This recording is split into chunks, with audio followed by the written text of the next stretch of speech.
In the quiet suburban streets of Pinecrest, Florida, an unassuming boy named Jonathan James harbored a secret world of curiosity and untapped potential. By the time he was just 15, Jonathan, better known by his hacker alias C0 Maraid, would commit some of the most audacious cybercrimes in history. He infiltrated the systems of NASA and the US Department of Defense, making headlines worldwide and leaving authorities scrambling to catch the mysterious teenager behind the digital mayhem. But how did a teenager manage to outsmart some of the most secure networks in the world? What drove him to delve into the depths of cyber espionage? And what were the consequences of his actions? Jonathan's story is not just about hacking. It's a tale of brilliance and recklessness, of a young mind grappling with the thrill of discovery and the heavy burden of legal repercussions.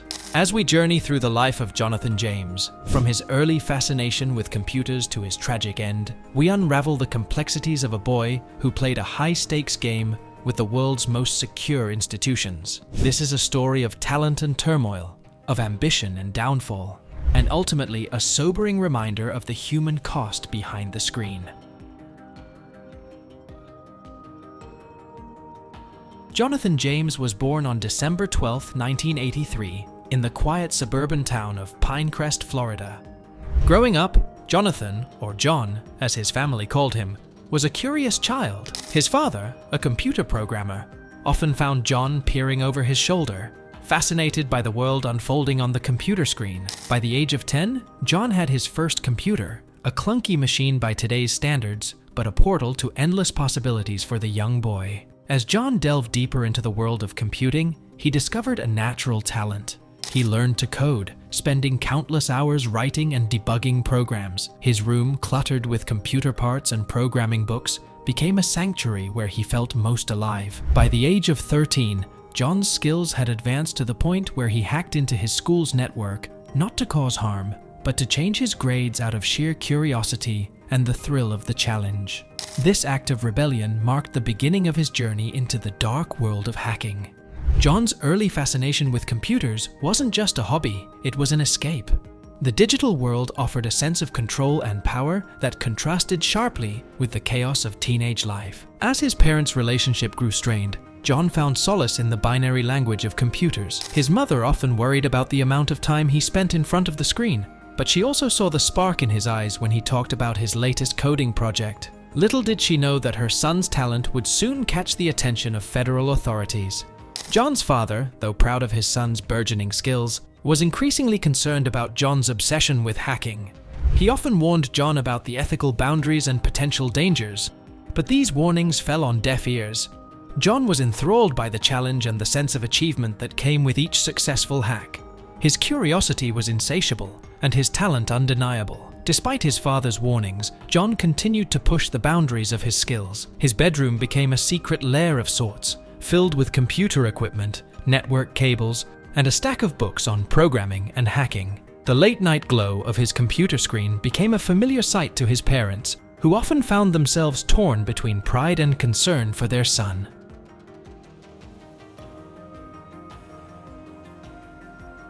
The online world provided John with a sense of belonging he struggled to find in real life. He adopted the alias C0 Maraid, a moniker that symbolized his rebellious spirit and growing involvement in the hacking community.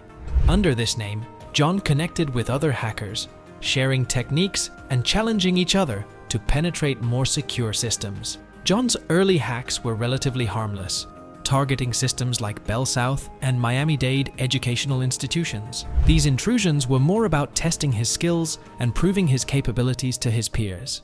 Each successful hack fueled his confidence and curiosity, pushing him to explore deeper into the realms of cybersecurity vulnerabilities. As C0 Maraid, John found a community of like-minded individuals.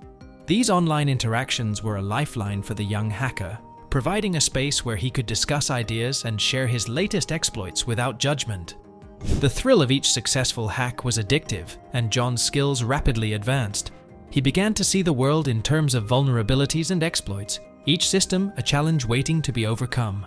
John's reputation in the hacking community grew. He became known for his ingenuity and technical prowess, and his alias, C0 Maraid, was both respected and feared. But with each success, the stakes grew higher. And John's curiosity led him to set his sights on more ambitious targets. One night, while browsing an underground hacking forum, John stumbled upon a discussion about high-profile targets. The conversation was dominated by talk of government agencies and large corporations. For John, it was like waving a red flag in front of a bull. He felt an irresistible pull to test his skills against the most secure systems in the world.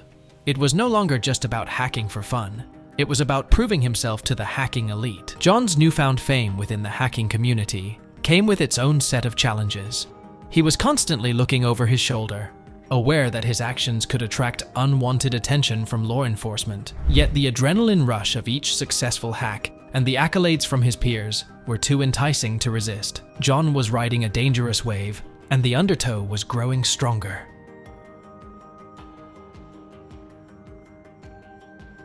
In the summer of 1999, at just 15 years old, John's curiosity led him to one of the most audacious hacks in history. Over several months, John meticulously studied the network of NASA's Marshall Space Flight Center in Huntsville, Alabama.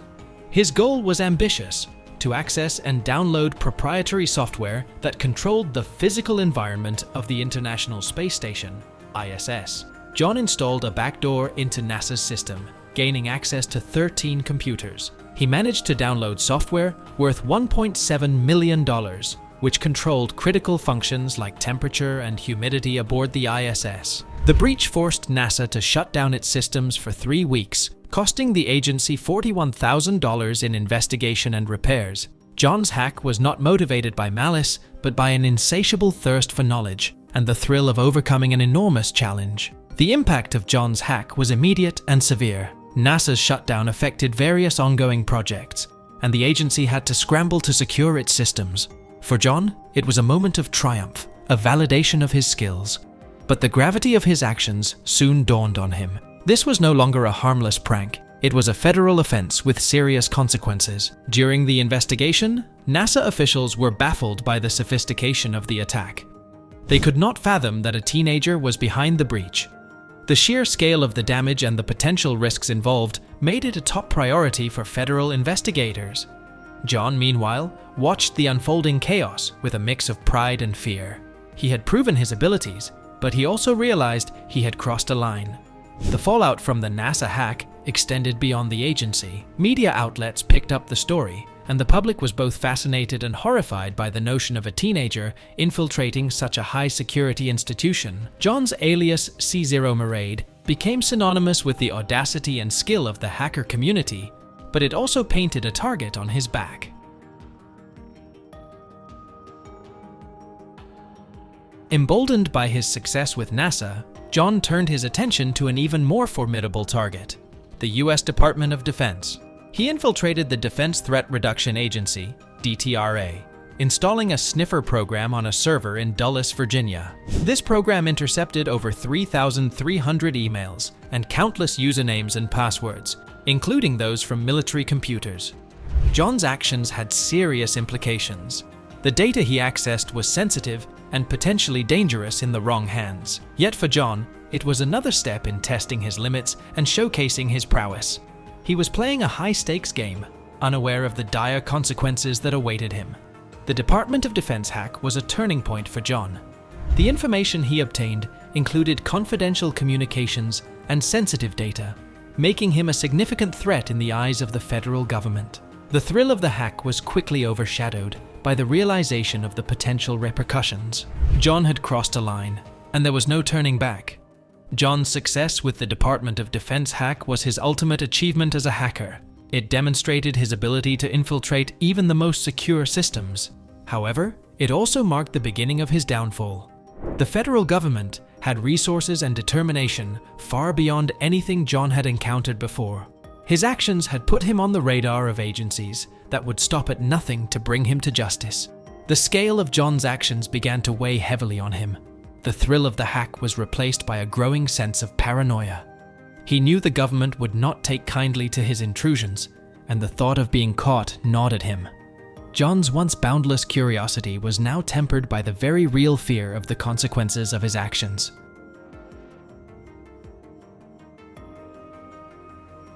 On a cold January morning in 2000, John's world came crashing down. Federal agents, armed with a search warrant, raided his family home. John watched in horror as his sanctuary was turned upside down, computers and disks seized as evidence. He was arrested, becoming the first juvenile to be federally prosecuted for cybercrime. In court, John pleaded guilty to 2 counts of juvenile delinquency. He was sentenced to 6 months of house arrest, probation until he turned 18, and a ban on using computers for recreational purposes. Additionally, he was required to write apology letters to NASA and the Department of Defense. The sentence, while lenient compared to what an adult might face, was a heavy blow to a teenager whose life revolved around computers. The raid and subsequent legal proceedings were a harrowing experience for John and his family. His parents were devastated, grappling with the reality that their son had become a criminal in the eyes of the law. John's father, who had unknowingly nurtured his son's interest in computers, was racked with guilt. The house arrest and probation terms were a constant reminder of John's fall from grace. John's relationship with his parents strained under the weight of his actions. The once curious and enthusiastic boy was now withdrawn, grappling with the consequences of his decisions. The isolation from his digital world took a toll on his mental health, leaving him feeling adrift and alone. The legal consequences extended beyond the courtroom. John's future prospects were bleak. The stigma of his conviction followed him, casting a shadow over his academic and professional aspirations. Colleges and employers were wary of his past, and John struggled to find a path forward. The sense of isolation and frustration deepened, leaving him grappling with a future that seemed increasingly uncertain. John's days under house arrest were marked by a sense of loss and frustration. The restrictions on his computer use felt like a punishment that went beyond the courtroom. His passion and escape were now sources of pain and regret. John spent his time reflecting on his choices, grappling with the consequences that had upended his life. Life under probation was tough for John. The restrictions placed on his computer use felt like a part of his soul had been cut off. Struggling to cope, John made a mistake that would cost him dearly. He violated his probation by testing positive for drug use, a desperate attempt to escape the pressures he faced. This violation led to a harsher punishment. John was transferred to a federal correctional facility for 6 months. The time in confinement was a stark contrast to the freedom he had once enjoyed. It was a period of reflection, regret, and a growing sense of isolation. The months in the correctional facility were the darkest of John's young life. The isolation and rigid structure of the facility were suffocating. John's spirit, once so vibrant and curious, was now dampened by the weight of his mistakes. He spent his days reflecting on the path that had led him here, grappling with the consequences of his actions and the impact on his future. John's time in the correctional facility was marked by a sense of hopelessness. The walls of the institution seemed to close in on him, and the rigid routine offered little solace. He found himself questioning the choices that had led him here, struggling to come to terms with the reality of his situation. The once confident and ambitious hacker was now a shadow of his former self, grappling with the consequences of his actions. John's release from the correctional facility brought little relief. The stigma of his incarceration followed him, and he struggled to reintegrate into a world that seemed to have moved on without him. The digital realm, once a source of joy and discovery, was now a minefield of restrictions and reminders of his past. John's struggle to find a sense of normalcy was an uphill battle marked by setbacks and moments of despair.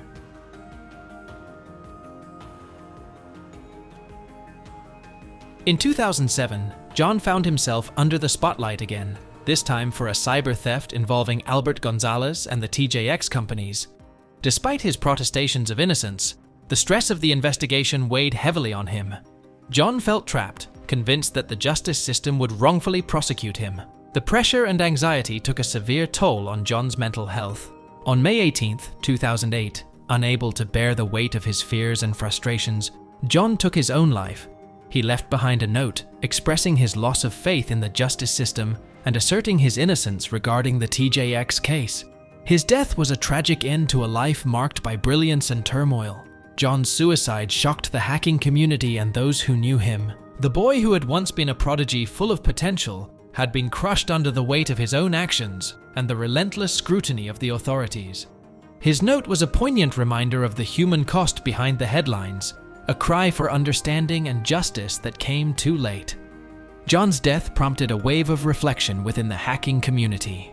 Many hackers saw themselves in John, recognizing the same curiosity and drive that had led him down a dangerous path.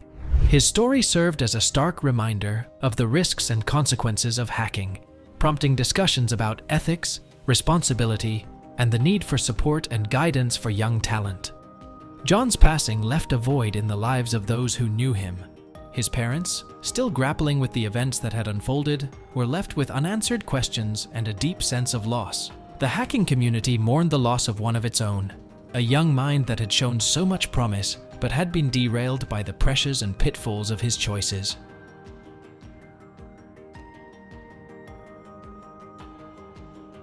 Jonathan James's story is a poignant reminder of the dual-edged nature of talent and curiosity. His early exploits demonstrated incredible skill and potential, but his journey also highlighted the perils of unchecked ambition and the importance of guidance and support. John's hacking activities led to significant legal and personal consequences, serving as a cautionary tale for aspiring hackers. His life underscores the need for ethical considerations in the field of cybersecurity and the importance of channeling talent into positive and constructive avenues. In the end, John's legacy is a mix of admiration for his technical abilities and sorrow for the path his life took. His story continues to resonate in discussions about cybersecurity, legal boundaries, and the human cost of hacking. It serves as both an inspiration and a warning, reminding us of the fine line between genius and recklessness. John's life and untimely death highlight the critical need for mental health support, especially for those who feel isolated and misunderstood. His story serves as a call to action for better guidance and mentorship for young talent in the field of cybersecurity. As the digital world continues to evolve, John's tale reminds us of the human element behind the code, the emotions, and vulnerabilities that drive us all. The hacking community, once enamored with the thrill of breaking into secure systems, began to reassess its values in light of John's story. Ethical hacking became a focal point, with many advocating for the responsible use of skills to improve security rather than exploit it. John's legacy was a catalyst for change, prompting a shift towards a more ethical and constructive approach to hacking. John's story also serves as a reminder of the importance of guidance and mentorship for young talent. The digital world is full of opportunities, but it also poses significant risks. Ensuring that young hackers receive the support and guidance they need can help prevent tragedies like John's from occurring. His life and untimely death underscore the need for a balanced approach to talent and ambition, one that encourages curiosity while emphasizing the importance of ethics and responsibility.